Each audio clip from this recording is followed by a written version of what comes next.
Sir నమస్కారం sir. నమస్తే అండి. సార్ జగన్మోహన్ రెడ్డి గారు మొన్న ఎమ్మెల్యేల మీటింగ్‌లో వాళ్ళు మనల్ని ఒకవేళ సస్పెండ్ చేస్తే మనం అసెంబ్లీకి వెళ్ళట్లేదు కదా!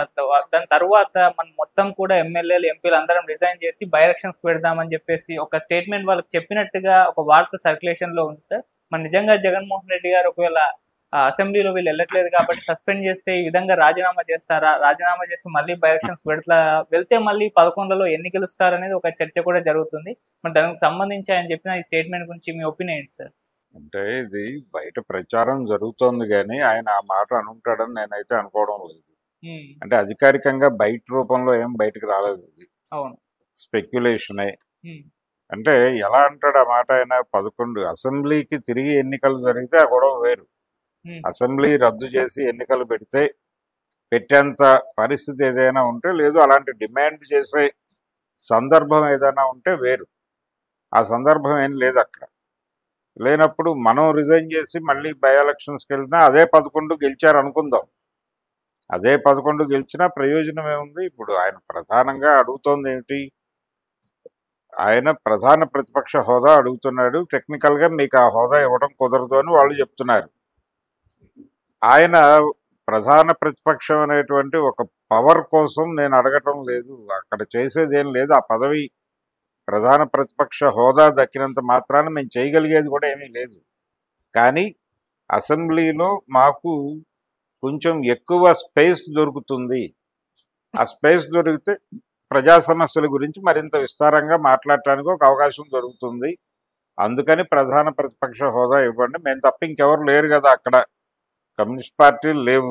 ప్రెజెన్స్ లేదు. ఉన్న 3 పార్టీలు మీ కాంపౌండ్‌లోనే ఉన్నాయి.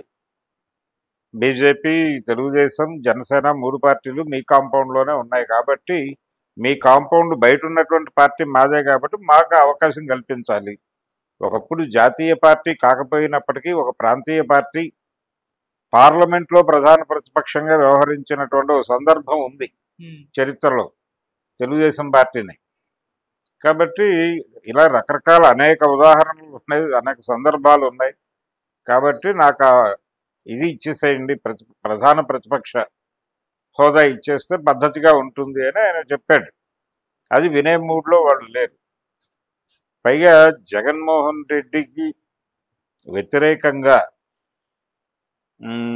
అంటే మాట్లాడటం మాత్రమే కాదు. అసలు ఏదైనా సరే స్టేట్‌కి సంబంధించిన ఏ విషయమైనా సరే, ఏ నష్టం గురించి మాట్లాడాల్సొచ్చినా గానీ, జగన్మోహన్ రెడ్డి ఆ 5 ఏళ్ళు పరిపాలించడం వలన జరిగిన నష్టం గురించి మాట్లాడి, ఆ తర్వాత విషయంలోకొస్తున్నారు. ఏది అధికార పార్టీకి చెందినటువంటి ప్రతి ఒక్కరు, అది జనసేన నుంచి మొదలుపెడితే బీజేపీ వాళ్ళలో అంత కనిపించట్లేదు గానీ, జనసేన, టీడీపీ ఈ 2 పార్టీలకి చెందిన వాళ్ళు ఎవరైనా సరే మైక్ ముందుకొచ్చి మాట్లాడేటప్పుడు ఏదైనా ఒక ఇష్యూని అడ్రస్ చేసేటప్పుడు ఇది ఇలా తయారు కావడానికి కారణం ఆయన ఆ రోజున గెలవటమే. 2019 ఎన్నికల్లో ఆయన గెలవటమే ఈ సమస్యలన్నిటికీ కారణం అని ఒక వాక్యం చెప్పిన తర్వాతే వాళ్ళు ఏదైనా మాట్లాడుతున్నారు. ఓకే. ఇలా రాడిక్యూల్ చేయటం అనేది ఒక ప్రోగ్రామ్‌గా పెట్టుకున్నారు. ఆ హ్మ్. పెట్టుకోవడంలో భాగంగానే ఆయన ఎమ్మెల్యేలతో సమావేశం అయ్యాడు మొన్న. బహుశా ఇదయ్యుండొచ్చు వ్యూహం. మనం ఒక ఫైట్ చేద్దాం, కుదరకపోతే రిజైన్ చేద్దాం. రిజైన్ చేసి ఏం చేస్తారు? రిజైన్ చేయటం వలన అసెంబ్లీ డిజాల్వ్ అవ్వదు. హ్మ్. అసెంబ్లీ డిజాల్వ్ కాకుండా ఈయనకి ప్రత్యేకమైన ఫలితం ఏమి రాదు. ఏమీ రాని ఇప్పుడు ఈ ఉన్న 11 పోయి మీరన్నట్టుగా పోతే ఏమిటి పరిస్థితి? అదొక బూమరాంగ్ అవుతుంది. హ్మ్. అసలు అలా ఎందుకు సెల్ఫ్ గోల్ వేసుకోవాలి? ఇప్పటికి ఆయన అడపాదడపా అలా సెల్ఫ్ గోల్స్ వేసుకోవడం అనేది ఒక అలవాటు ఉంది ఆయనకి. కానీ ఇలాంటి బ్లండర్ చేస్తాడని నేనైతే అనుకోవడం లేదు. ఆ అభిప్రాయం చెప్పుండడు ఆయన. హ్మ్. కాకపోతే మరింత బలంగా ఇంకొక రీజన్ కూడా ఉంది ఆ సమావేశం మీద. ఇంకొక స్పెక్యులేషన్ ఏంటంటే ఎమ్మెల్సీలు 3 వెళ్ళిపోయారు.